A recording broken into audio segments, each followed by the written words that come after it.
Verkiek door de Kal werd Yvonne Heuvelmans en Geer Belgers. Gewoon Verrug en de Kal met Wim Jennissen, voorzitter van Stichting Driestuver. Welkom Wim. En Ton Kusters, tekstschrijver, arrangeur en volgens mij ook nog dit keer regisseur, als ik me niet vergis. Heb ik dat goed gelezen, Ton? Ja. Welkom. Het onderwerp van vandaag is de nieuwe Remuntse opera, De Nu Beideleer. De vorige keer hebben we de Drie Stuveropera gedaan. En de Drie Stuveropera wordt een letterlijke vertaling van de Dreigroschenoper van Brecht en Weil. En Brecht en Weil, dus Brecht heeft voor de dialogen heeft er gebruik gemaakt van de Beggersopera uit 1728. Dus eigenlijk is dat gewoon letterlijk omgezet naar van die tijd. Dan ben ik er teruggegaan en dan heb ik daar van 1728 vertaald eigenlijk naar het heden toe. En ja, dus het is wel terugpakken naar de vorige keer, maar dan toch nog weer terug. Maar we hebben het ook aangepast naar deze tijd, het hele stuk. En ik heb ergens gelezen, het stuk zit vol schunnigheden en provocaties. Is dat waar? En wie werd dat... Over piepjes. Ja, wie werd geschreven? Wie heeft dat eigenlijk legitiem gemaakt? Want ja, dat is toch... het is vol schunnigheden en dingetjes. Ik denk dat het midveld eerlijk gezegd. Dat ik het wel, hè. Ja, misschien ben ik zelf afgestompt dat ik dat niet meer merk, dus dat kan het ook mee te maken hebben. In 1728 wisten ze ook wel rood. Ja.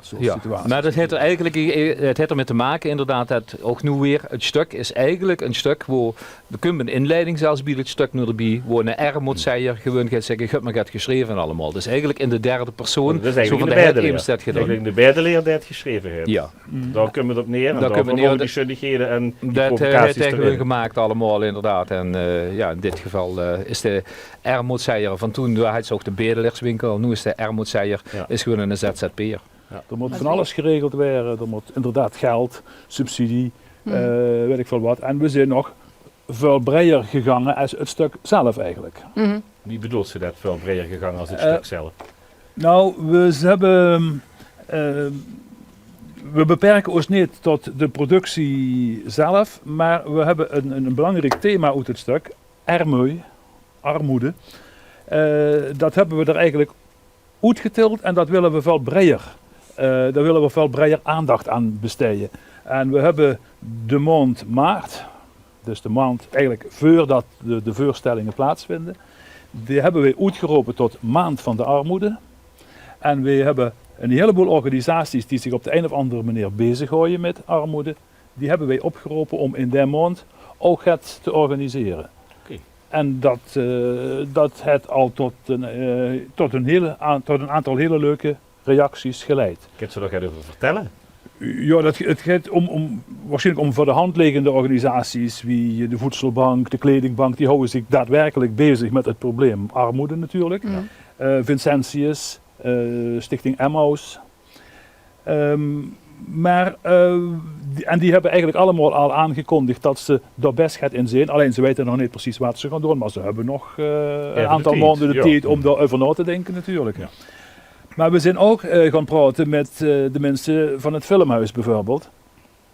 En die vinden dat een mooi thema en die gaan een aantal films in de maand programmeren die dat als thema hebben. Ja. We hebben met de bibliotheek gesproken en die hebben ieder maand een aantal thematafels waarin ze beuk uitzoeken van over een bepaald thema. Nou, daar gaat dat dus ook bij werken. We hebben contacten met het Historiehuis. Die worden toevallig al bezig met voorbereidingen en daar past het eigenlijk prima in. Mooi. Dus we proberen er zoveel mogelijk organisaties bij te betrekken. En we zijn bezig met het onderwijs om te kijken of we daar ook nog iets kennen. Want er zijn vakken die vaak ook om een actuele invulling vragen. Maatschappijleer of burgerschapskunde zoals dat tegenwoordig heet. En daar is zo'n thema ook dat Michael Roels, die komt er even toevallig vanmorgen ook een overleg met Gat nog weer, om dat met aan te pakken, dat hele verhaal.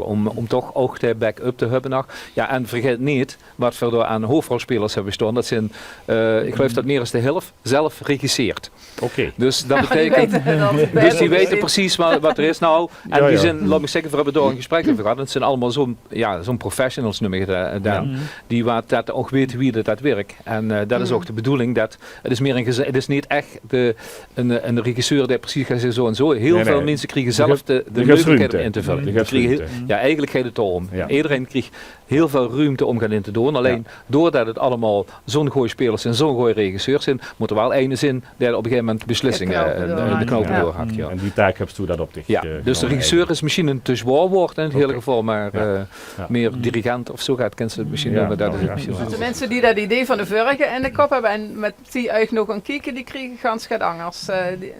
Nou, ook niet. Als je kijkt naar de boodschap, dan zal die ongeveer hetzelfde zijn. Dus Maar de ze vorm ze is wel anders verpakt. Ja, de verpakking is bijvoorbeeld de bedeleerswinkel die wat in de 3 stuveropera in zit.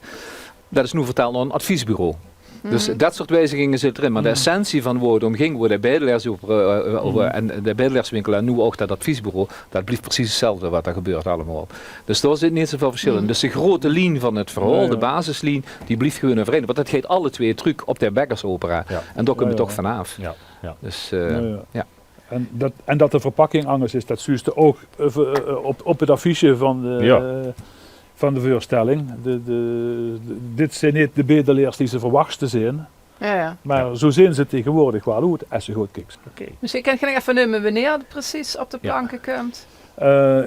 De planning is dat we de 31ste maart de eerste voorstelling hebben, de première. Van tevoren wel natuurlijk nog een generale repetitie. En dan op 1 en 2 april. En dat gaat allemaal gebeuren in de oude bioscoop, de Royal, het Royal Theater op de Hamstroom.